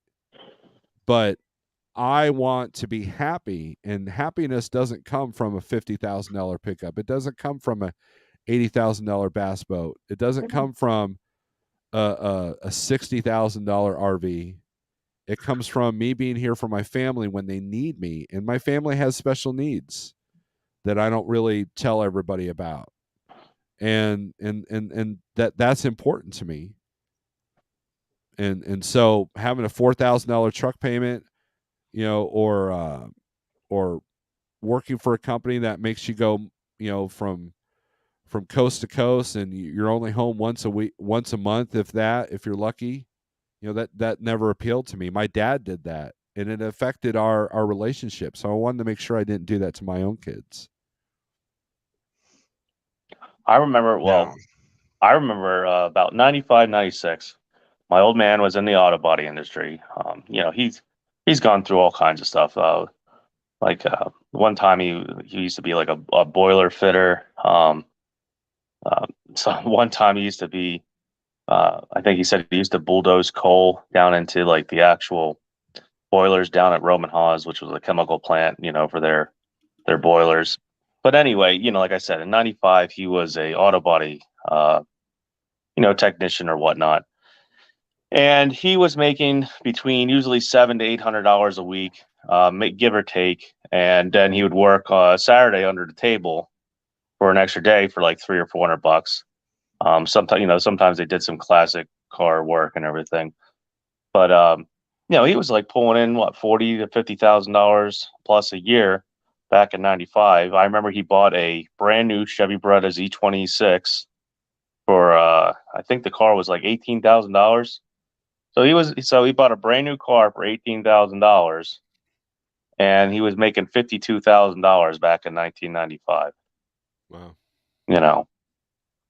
So we did pretty good for ourselves. He wasn't high on the hog or anything, but it was, things were stable. You didn't have to really, worry unless you got yourself, in debt or, went, crazy in debt, I guess. But like I would say today with most normal middle class, blue collar work and stuff, it's like a crapshoot, whether you're going to make it. Sometimes it's more luck than trying to actually, like steer your life in that path, to a career or whatnot. There is no middle class. Yeah. Real quick, while I'm thinking about it, WCF Invader, he wants to know what kind of fuel mileage you're getting in that truck. If I run, well, it's also wintertime. You got to remember that right now. So if I'm running, like Northeast, like I run through Pennsylvania, Virginia, 81, a lot of mountains and stuff. I'm averaging about 7.8 to 8.5, and I'm not trying either. I'm pushing it up hills a little bit and stuff. I mean, if I tried a little bit better, I could probably get 9. But then again, the loads I have too, I'm never really over 40,000 pounds. I'm never really that heavy. Plus, I come back empty too a lot. I get paid, loaded and empty, the same amount. So, well, that's good. It's not like a normal judge. I guess it's not like a normal spot market kind of running, like where you would probably be, heavy to and from. When I came back from Arkansas, I was running like 11.2 with a 34,000 pound trailer up until I got into about Virginia. So I remember when I bought my truck, the Kenworth, the first load I did, because once I bought it, I had to take it up to Schneider's OC there in Edwardsville, Illinois. The first load I did was a common load that I did. It was empty plastic oil bottles, for your Shell Rotella. And it went to Glendale, West Virginia. And that first trip, I got like 9.5 miles per gallon. I was like, this is going to be awesome. And so, Don, I encourage you, if you get a newer truck, you're going to get better fuel mileage because you're going to be predominantly here in the Midwest. I know how you run, and I think you're going to do really well with that. So, I used to have a good gig out of Allentown for Amcor. It was plastic bottles. It would go up to Pepsi up in Schenectady. It used to pay $12,000. This was back in like 2016, 17. It was paying $1,250 to go from Allentown up to Schenectady, and then I would either come back with pallets, because the stuff was shipped on pallets, those blue plastic pallets, or I would come back with if you go up to Schenectady, there's another beverage place. I'd come back with beverages to like, it would go either to Walmart down here or what is it? The CNS over here, just regular beverage, what are they, like this sparkling water stuff and stuff like that. But it was a killing, really, if you think about it, at least for prices back then. But then again, someone came in and underbid it, and from last time I heard, people are doing the same run right now for like $480 to $600, depending on what they're doing. Wow. Yeah. You have a Cummins or a PACCAR? What I'm running, it's a PACCAR. Okay. Everything's PACCAR. It's a whole integrated PACCAR PACCAR transmission, PACCAR rears. It's the whole integrated system. Yeah, Josh the vegan says my current company truck is a 23 Cascadia. I run from Wheeling to Carlisle on average about 5.9 to 6.2. Yeah, that's that whole terrain up there. Yeah, especially if you're Wow. heavy. Yeah, Yeah. that'd be like running 68 every day. You know. Oh, God. Ooh. I've been on that highway 3 times. Never. I Yeah. despise that road. Yep. No, we used to, as a company driver, we would haul about 40 grand up to Mechanicsburg, and then we grab 45 coming out of Topton, going back west. And you know, I was glad I wasn't paying the fuel or tolls for that stuff, because that was I wouldn't do that as an owner operator, but as a company driver, I'm like, I don't care. I love 76. I love that toll road. Plenty of places to park. You know, if you're heavy, if you got Yeah. a good Jake, you know, it's easy running. But as an owner operator, yeah, screw that. I pretty much stay in the areas that I show on the 123 low board, and I mean, I'll go outside of my zone if needed. Like at Landstar, I once pulled a load from Laredo to Boise. That was fun. That was in July though. And then I grabbed a load out of Utah, a load of chips that went back down to where'd that go? Phoenix. Then out of Phoenix, I grabbed a load out of Tucson. And then out of Tucson, I went to Dallas. Dallas, I went home. So it's, you know, I've only been to California once as a truck driver. I used to, you know, I was born there, so don't hold that against me. And then we won't. we used to have steady runs that went up to Maine. We had a drop and hook customer up there. So I've been to Maine once or twice, I think. yeah, it's pretty up there if it's in the summertime. It's like it's like Montana, but more people. Yeah. Well, you're talking about being in debt and all that. Just think, Snow Lord, at my age right now, if I had all that debt, I had a brand new T680, and I was paying $2,500 a month or something, and had a mortgage, another 25. I would have to work till the day I die. That would be crazy. So thank goodness I never gotten any kind of debt like that. Yeah, I would. That's awesome, Pale Rider, because like you can see, you know, the other day you made a decision, and you can make that decision. You're not a slave to the truck. I mean, you're like, I'm done. Yeah. And that is a very, people don't realize how valuable that is to your life. I mean, how old are you, Jackknife? You said 86. I don't feel like doing math. How old are you? How old am I? I'm 36. I'm going to be 37 in November. Yeah. Okay, so Jesus, he's a youngster.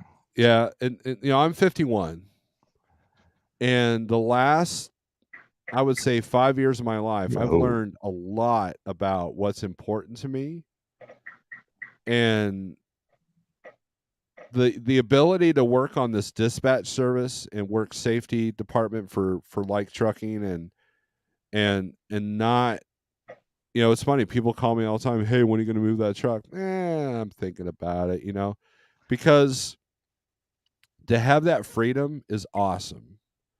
Yeah. You know, Pale Rider being able to go, you know what, F this, I'm out. You know, that's got to feel good. And if you have debt, you can't make those kind of decisions. Exactly. I don't have a $300,000 house.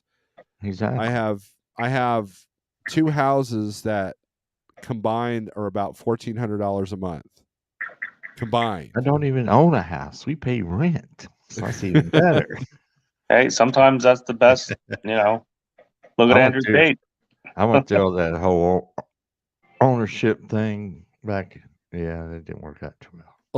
Like so years ago, my wife got into Dave Ramsey, and that changed our lives. Yeah. That's how we were able to pay off $35,000 worth of debt. That's exactly what I was thinking when you said you paid that much debt off in 2 years. I said, probably listen to Dave Ramsey.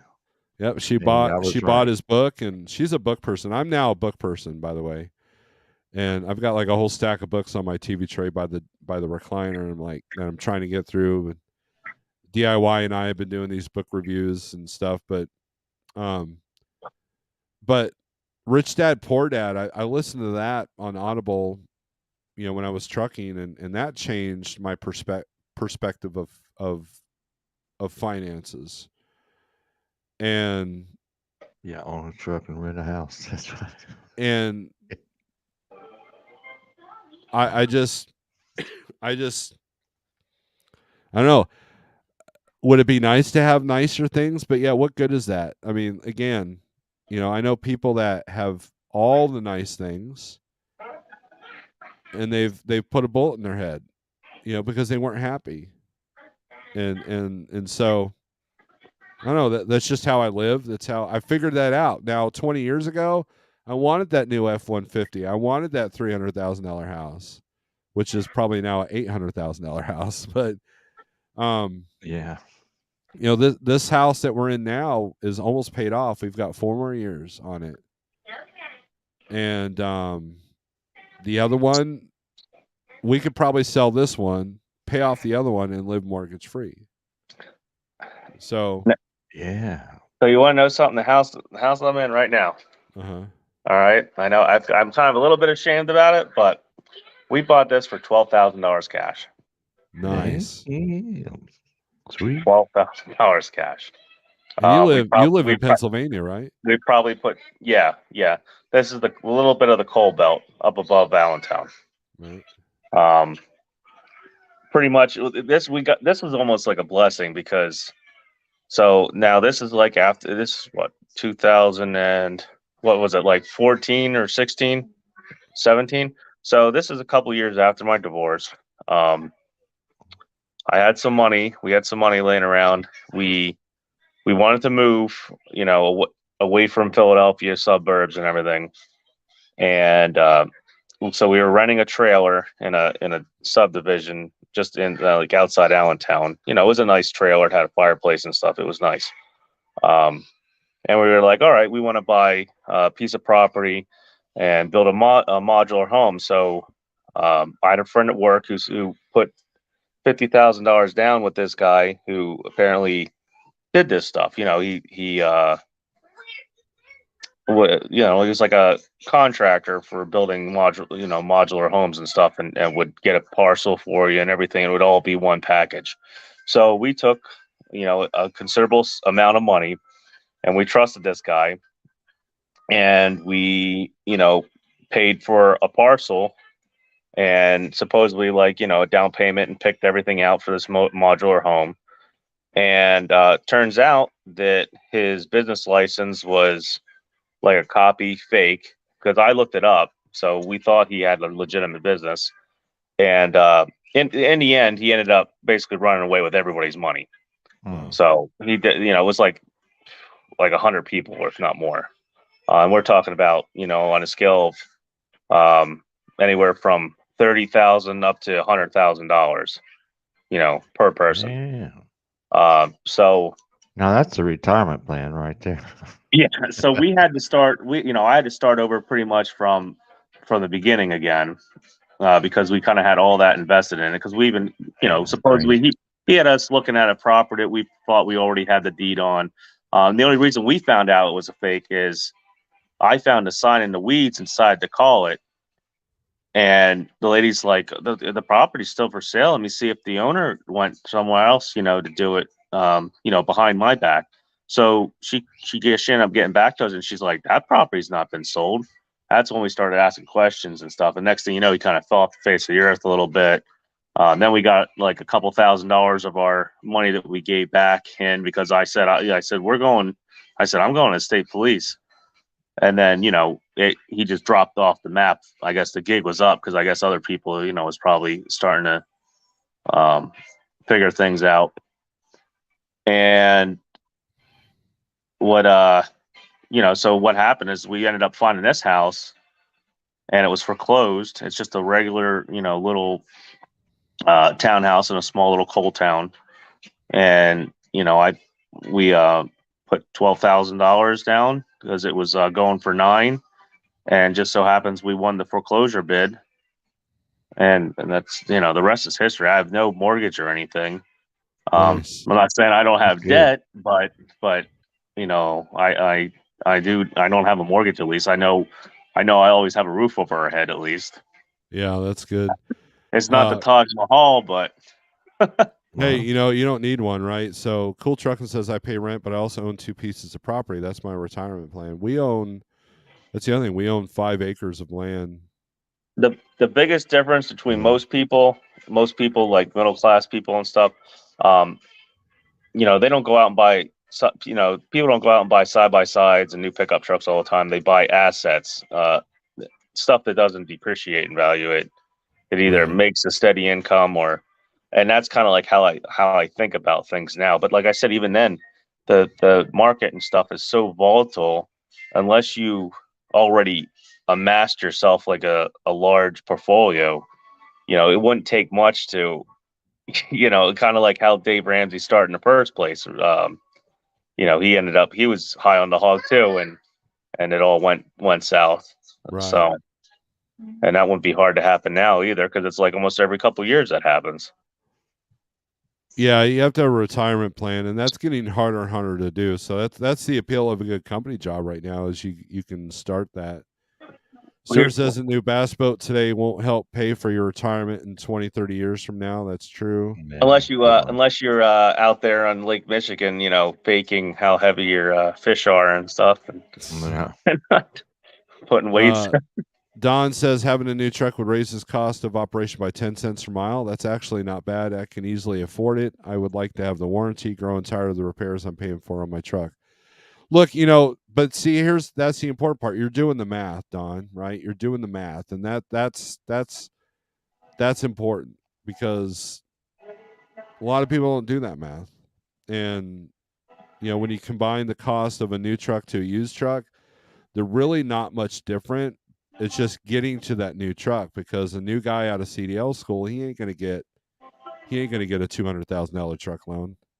So It's hard to get any loans now, I heard, for trucks. And invest in stuff that appreciates, right? So a truck is a depreciating asset. A lot of people don't realize that. So what's up, Bill? Oh, not much. Yeah. Just kicking back here, listening to the conversation. What do you have to add to the conversation? Yeah. Well, I just wanted to just join in on the chat about owning property and whatnot. I mean, you know, you keep saying you keep in your truck in case you ever have to get back into your truck. Heck, I'd pay it off and just leave it back there. And, you know, when you do retire, just convert it into an RV. You don't have to, you know, have your CDL anymore. You know, you can be a civilian and drive it. So, you know, you said you were looking at RVs and how expensive they are. Well, it'd be a lot cheaper to convert that trailer of yours into an RV, a little tiny home. No, here's what I would do with that. I would buy a school bus and turn that into an RV because here's why. School buses are meant for impact. You know, because they protect the kids, right? And I used to drive one, so I know. So there's a YouTuber, Dump Truck Bob. I forget what he's called now. He's changed his name a couple of times. He basically took a school bus and gutted it and turned it in. That's how I would do it. These RVs, man, you have one impact, man. It's like a bag of toothpicks all over the place. Now, when I say we were looking at RVs, I'm thinking about a teardrop. Yeah, like you know, Shadow Wolf has got a pretty cool setup. I don't know if anybody's checked out Shadow Wolf's channel, but that's the way to retire. I think. Just, you know, he still has his home, which is probably paid off, you know, in Delaware there, or Maryland, but then just traveling the country in a van. That's enough. I mean, because think about it, we've been living in these sleepers for how long? So it wouldn't be much. You know, I don't need the $40,000 38-footer that's got 2 living rooms. Man, I don't need any of that. I don't need all that. I would like to get a teardrop, you know, that would fit 2 people so the wife and I can go on a quick camping break without having to bring tents and all that crap. But that's it. You know, I you know, like Jeffrey Like's got a really good, you know, he's got the whole gas pusher. Yes, he does. and like that's all great and all that, but there's a lot of work, a lot of maintenance. He could at least store it at his house. I can't do that. So See, but what as I far meant as by my pieces of property for retirement plan, what Mhm. I want to do is I want to put RV pads on each piece of property I have. I own a couple acres in northern Nevada and then down in Arizona, and I'm going to buy another one up north by the Canadian border somewhere. And I want to put RV pads on them, and then just take my truck and park on the RV pad on each one of them. And you just take your house with you, your tiny house with you. It's paid for already. The truck and trailer's paid for. The most of the property's paid for. So, yeah, that's what we're Yeah. gonna do, and just ride around in that left lane at 55 mile an hour, pissing off all the truck drivers. Yeah, Pumping you're the you're fuel wrong. out. You're right. Out of service, and there'll be a time this year. 23 is the year I'll decide what to do with my truck. If like trucking can grow, or if the brokerage can grow, then I'll sell it. But or just let it rot in the field. But it's not like I'm going to take that thing out to Washington tomorrow. That's for sure. So, and I know sitting hurts it. I would say if the market wasn't so volatile and you could find somebody you trust, I don't know. I'm one for taking kind of calculated risks, but I guess I would rather have somebody at least driving it than it just sitting around. Like even if I was only making, I don't know, a couple $100 a week off a profit off of it, I would feel it'd be better than, I don't know. Yeah. That's a different discussion for a different day. There's very few people that I trust to put Yeah, in that's a the truck. problem with that. Yeah. Pale Rider is one of them. So if he wants to drive it, we might strike a deal. But he wants to retire. And then Like look at all the stuff DIY goes through. Like yeah. I mean, look, Jeff went through that. Jeff, a lot of people don't realize Jeff owns some trailers that are on over here, and he actually had a lease truck for a minute. And then we've had another guy over here that's had a couple lease trucks. He's had nothing but bad luck. Bill's one of the success stories of Bob's trucks, but the other people, not so much. And I don't really have the capital to deal with that. If I'm going to deal with that, I'm going to deal with it on the trailer end because, a lot of truck drivers are living like homeless people. I mean, there's quite a few videos out there of just how trash, if they get mad or whatever. And so there's I think it's very disgusting, Steve. Some of the stuff we see out there is disgusting, man. I'm telling you, it's this industry has slid downhill quite a bit. I think it's a lot more than just the industry. It's a lot of stuff getting like that, like the whole mentality of everything. Well, here's the other element. Okay, so this is why, and the main reason. This is the main reason why I don't put someone in my truck. Because if I was the sole breadwinner of my house, and my family depended on me in that truck running, I would not have an 8-year-old truck. Okay. So why the hell would I allow someone else to have to feed their family on an 8-year-old 700,000 mile truck? That's not smart for them. It's not smart for me. Now, my truck is a hobbyist truck. I can go out, do a few loads, probably be okay, but it's not something I would feed my family with. If I had to feed my family with the trucking job, it would be a trucking job because that's how tough it is to be an owner operator. And that's the reality. And so why would I, if someone said, hey, Steve, I could drive your truck and I trust them, I've road tested them and like, okay, I think you're not going to trash my truck. And one thing goes wrong. One little thing goes wrong. And so can they depend on if I won't depend on a 700,000 mile truck to pay all my bills, why should I let somebody else do that? Right. And so that's why I don't do that. I mean, think about this, Jackknife. If your company that you're with, and you weren't making the truck payment, mind you, if they said, hey, we're going to put you in a company truck, don't worry about truck payment, don't worry about that, and they put you in a 700,000 mile truck and it broke down, I mean, would you have faith in feeding your whole family with a 700,000 mile truck? Well, but to be honest, though, I've been in a lot of newer company trucks that have broken down, exactly. and been out for weeks. So, I mean, To be honest, I would be more wondering if whether or not I would be able to get in another truck after a few days. That'd probably be more Right. what I'd be more concerned But about. and I can't supply that, right? So if my driver is sitting, and I got to pay for his hotel, and I got to, and like, well, you can 1099 them and put that on. But that's a shitty way to do business, right? Although then again, look at how many companies like in the Chicagoland area that run like that, and they're Yeah, full of and people all the time. and I wouldn't work for them either. It blows my brain. Look at some, like, I'm not going to name some names, but look at like what somebody's been doing, jumping around from company to company here lately. And I don't know. Somehow he's trying to justify, everything that he's done. See, I'm opposite, it's man. almost the same way. I'm opposite. If I want to buy a truck right now, I'm looking at something 2003 or older. Yeah. I'm not looking at anything newer than that because Well, the that's problem, though- back the before problem, all the though- the problem, EPA though, stuff. With like, look at my old Right, yeah. International. Everyone else has the same idea, and whoever had it before you could have run the damn thing into the ground. Like I couldn't see the power divider. I couldn't see inside the power divider on that truck when it went. I couldn't really tell what the engine's mount necessarily looked like unless I got like under there and started pulling engine mounts apart and things like that. Yeah, there's some stuff that can still go that you just have no control over whether or not, I it's had an whoever took 02. care of it.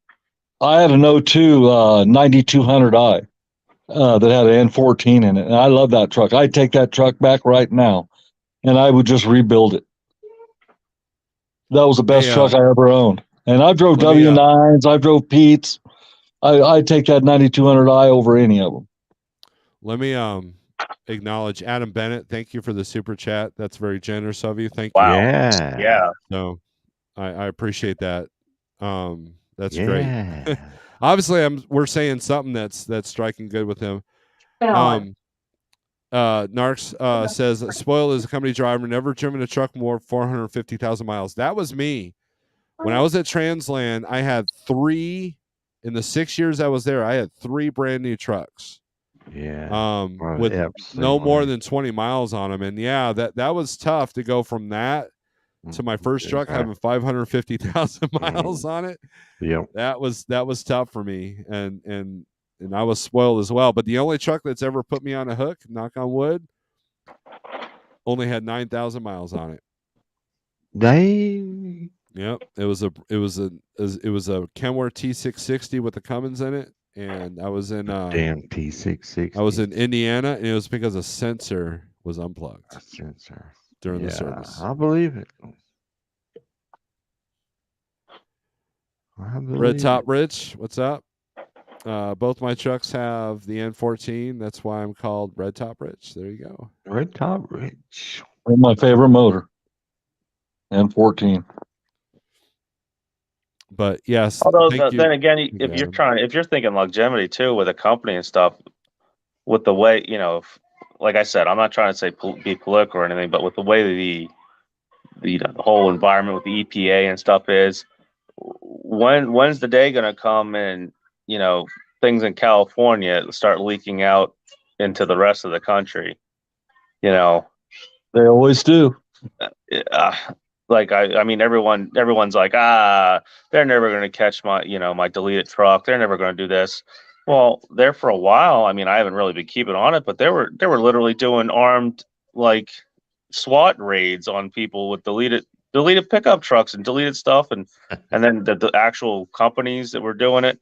So, well, you know what's funny is Yeah. people will get on YouTube and brag, "Hey, my truck's deleted." You're a Yeah. freaking idiot. well, I'm I'm Yeah, on really. the ISX forums and everything on that. I'm like, hey, you guys gotta like shut up about it and like keep it on the download. I mean, yeah, it makes your truck probably 90% more reliable, but they're not playing anymore. Everybody's broke. The government's broke, and they're looking. Look how I've been watching DOT lately, and it's almost like the Gestapo. I'm seeing them pull new trucks in and do level 3 inspections, and they're just going after everybody. And Yeah, and the sad thing is, it's not like the automobile industry where you can go out and take a body from a junkyard and get a motor from your friend and a rear end from over here and put something together and make you a little hot rod or something like that. But you can't do that in the trucking industry. That's starting to stop too. I have a buddy that does. He has his own dyno shop. Does performance stuff, and they're cracking down hard on even the gas. You know, they're squeezing I'm that. into drag racing too, and they're starting to feel the pinch there. They're squeezing it from an EPA standpoint, and everywhere there's a drag strip, they're trying to change zone laws and get rid of them. Yep. So. Yeah, the Freedom Factory down in Bradenton, they're trying to keep them from surrounding them with apartment buildings. You know, that's a nice track down there in Bradenton. That's going to be a housing development. Those $300,000 townhouses where you have no yard. And the problem, what he has a problem there is, if you look, they're probably going to get what, $10,000 a year out of each one of those townhouses. I think it's supposed to be like a 3,000 unit development. There's no way that they're going to justify keeping that drag strip there when they can bring in, like, I think I calculated it out to like, I don't know, like $300 million in tax revenue. You know what I mean? Like, that's a losing battle there, you know? Right. Yep. But yeah, it's a shame because it's a beautiful facility down there, you know, and he brought it back to life. It was shut down for years. And he bought it and brought it back to life. Well, back in the day, normally what would happen is, your township, your municipality or stuff, they would just allow that to happen for people to have somewhere to go and do stuff, Instead of drag racing on the streets, they would have all these small little drag strips. Yeah. But they're taking them all away now. People are going back to the streets. Plain and simple. That's fine.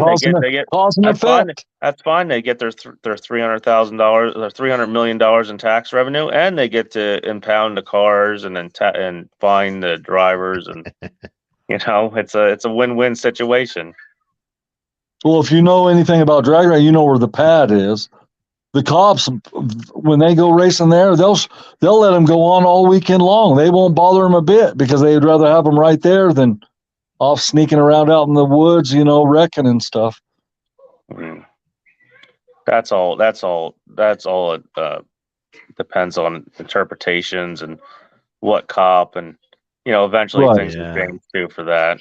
So all it takes is one idiot to screw something up. Same way with the trucking industry. It's the same thing, and there's a lot of idiots out there. Yeah. Yep.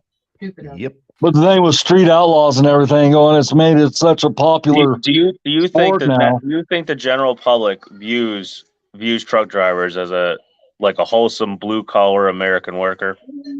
I have news for you. No, I don't think they used to either. Back in the 50s and 60s, they did. Maybe back then, I would say maybe up into the mid 90s until No. Remember, I rode with my dad in the 80s. And you can look at the trucking movies back then. I mean, we were viewed like bikers, like people look at bikers back in the day. Yep. The 50s and 60s where you wore uniforms, you were expected to be professional. That's right. That was the last era. That's where my dad drove. Yeah. See, I had a buddy who had a dad that worked for Swift back in the mid 90s, and I'm pretty sure he was an owner operator, and the way he talked about it, and like the way I guess people around him always treated him like he was, I don't know, like you would say a plumber or electrician or a welder. That's the way it always came off to me back then, at least for him. But when I started driving in the late 70s, early 80s, yeah, it was pretty wild. Smokey and the Bandit and all that stuff came out, and CB Rambos, the back row Joes, the back in the party row, selling all their dope and shit. It was pretty nasty back then. Wait, what? So was the stock market like that too? Everyone on Wall Street was doing the same shit. Oh yeah. Well, hey guys, I'm not James Best, so we're not going to go for 4 or 5 hours. So I want to thank everybody for coming in. So I'm going to boot you out one at a Yeah. time. So Kick thanks for me to the curb, thanks Snorkel. for coming in, Yeah. guys. Congratulations, Pale Rider, by the way. Yeah, you, everybody Eric. congratulate Pale Rider in the chat. Appreciate it. Everybody said congratulate Pale Rider on his retirement, and we're looking forward. Make sure you subscribe to Pale Rider TV and KP Law News to see what he's going to do next. I'm shortly behind you. And See Pale y'all later. Rider. All right, see you, Bill. Thanks for coming sir. in. For Pale Rider, if you need anything, you don't hesitate to call me, please.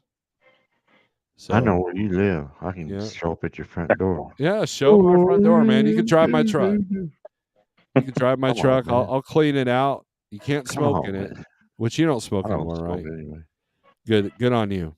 But yeah, everybody congratulate Pale Rider. I think he's making a good decision. I appreciate it. He deserves the rest, and I look forward. Let's get his channel, because yes, Pale Rider TV is a trucking channel, but it's a channel about Pale Rider.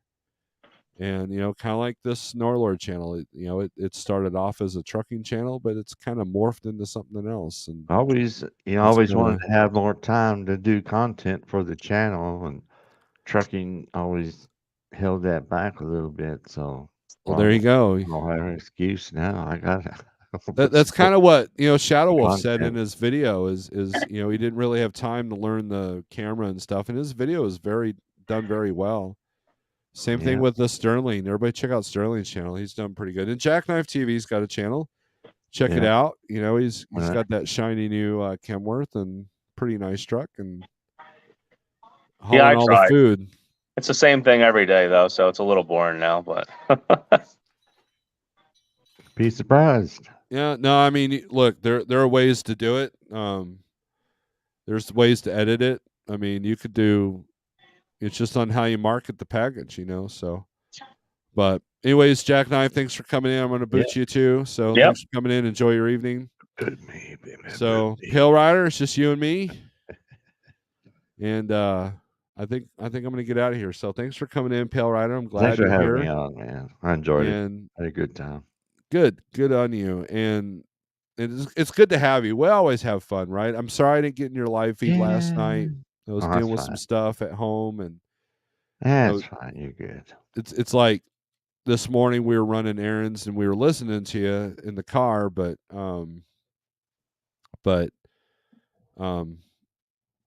so you'll have to tell me how Monday goes, because I'm pretty sure the company's gonna be like, what are you doing?